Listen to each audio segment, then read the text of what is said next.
Indian air force అధికారి group captain Shubhanshu Shukla అంతర్జాతీయ అంతరిక్ష కేంద్రంలో 18 రోజుల చారిత్రక మిషన్ పూర్తి చేసి భూమికి తిరిగి వచ్చారు. ఈ mission Axiom 4 private space flight లో భాగంగా జరుగుతోంది.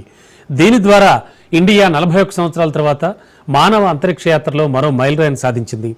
1984లో రాకేష్ శర్మ సోవియట్ మిషన్లో సల్యూట్ 7కి వెళ్లిన తరువాత శుభాంశు శుక్లా ISS కు చేరుకున్న మొదటి భారతీయ వ్యోమగామిగా నిలిచారు. శుభాంశు శుక్లా ఆయన సహచర వ్యోమగాములైన commander Peggy Whitson, Slawosz Wisniewski, Tibor Kapu SpaceX Dragon spacecraft లో ISS హార్మోనీ మాడ్యూల్ నుంచి అన్డాక్ అయ్యారు. సుమారు 30 నిమిషాల పాటు ఇది కొనసాగింది.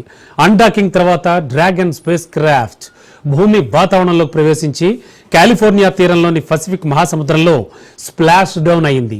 ఈ రిటర్న్ జర్నీ సుమారు 22 గంటలు పడుతోంది.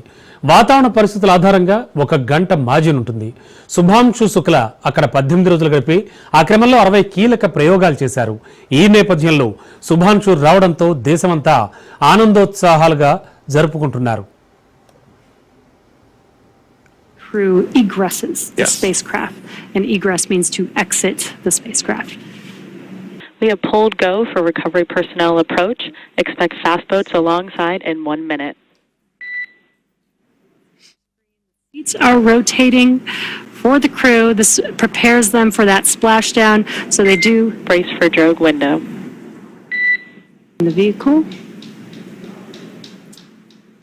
Now getting some great internal views of the AX-4 crew in the spacecraft. ఇక సముద్రంలో స్ప్లాష్ డౌన్ తర్వాత శుభాంశు శుక్లా సిబ్బంది సభ్యులను రికవరీ బృందం సముద్రం నుంచి సురక్షితంగా అందుకుంది.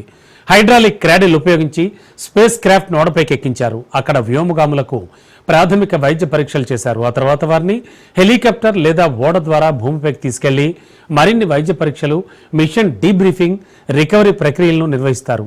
ఈ ప్రక్రియలో భాగంగా శుభాంశు శుక్లా భూమి గురుత్వాకర్షణకు అలవాటు పడ్డానికి ఫ్లైట్ సర్జన్ పర్యవేక్షణలో 7 రోజుల రిహాబిలిటేషన్ ప్రోగ్రాంలో పాల్గొంటారు. As our second crew member exiting the spacecraft, and some big smiles, as you said.